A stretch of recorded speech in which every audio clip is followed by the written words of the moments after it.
Let me give you an example of how the left-wing Democrats work in this country.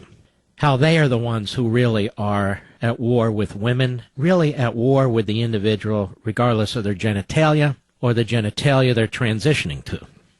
Hat tip to Hot Air. They refer to a blog, JH Politics. But I want you to listen to this outrage. Want to see a real example of a war on women? Take a look at what happened with a recent piece of domestic violence legislation in Virginia, which was scuttled by Democrats as part of a calculated effort to defeat a female Republican running for Congress. Delegate Barbara Comstock. I've endorsed Barbara Comstock, by the way. I've known her for over 20 years. She is a solid constitutional conservative who can actually get elected in this district. She'd be absolutely outstanding.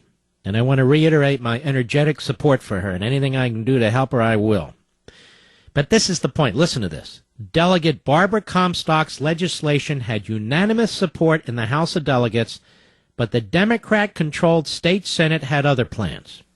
The bill, HB 1, listen to this, was introduced by Delegate Barbara Comstock and would increase the amount of money that can go to victims of domestic and sexual violence and funds for combating those crimes, while also launching a subcommittee to study streamlining the funding process for agencies that deal with the issue. Left-wing kook State Senator Janet Howell recommended in committee that the bill be carried over until 2015. In other words, she blocked it. A motion that was approved on a party line vote in the state Senate, meaning the new idiot, Democrat lieutenant governor voted for it too, because the state Senate is divided. Here you have this radical left-wing Democrat, Janet Howell, follow me, state senator, and other hyper-partisans in the state Senate who had initially proposed and supported identical legislation, but that died because of the unintended consequences that needed to be studied. Oh, unintended consequences of abuse? Of violence? One of those consequences, apparently, was that the legislation could help Comstock's bid for Congress in Northern Virginia. Now, they couldn't allow that. So that's what they did.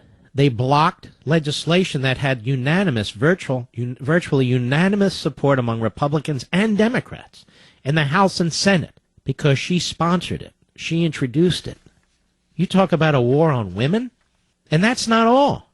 Comstock also had pushed a bill to put stronger rules in place and criminal penalties in place for human trafficking. That would seem kind of bipartisan. It passed unanimously in the House. It even had Democrat supporters, liberal ones. Was killed in the Senate by the Democrats. War on women? The party of Bill Clinton and rape? Oh yes, he raped Juanita Broderick. The party of Ted Kennedy and Chappaquiddick? And the death of a female staffer? Oh, Mark. Yes, that party. The party in Virginia that just blocked a bill strengthening victims of domestic and sexual violence crimes in the state of Virginia, and blocked a bill that had unanimous support to put stronger teeth in the criminal penalties for human trafficking. The liberal Democrats in the state Senate blocked it because they didn't want another female, conservative Barbara Comstock, Republican, Northern Virginia, to get credit for it.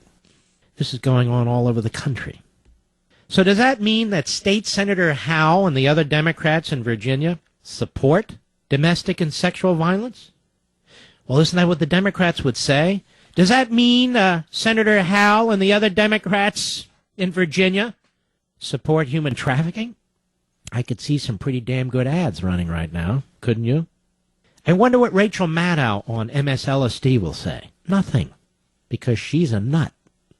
I wonder what anybody else on the freak show that's called MSNBC will say about it. Nothing. Nothing. Not a word. I doubt this will even get local news coverage, TV or radio. But now I've just made it an issue. And this kind of stuff goes on and on and on.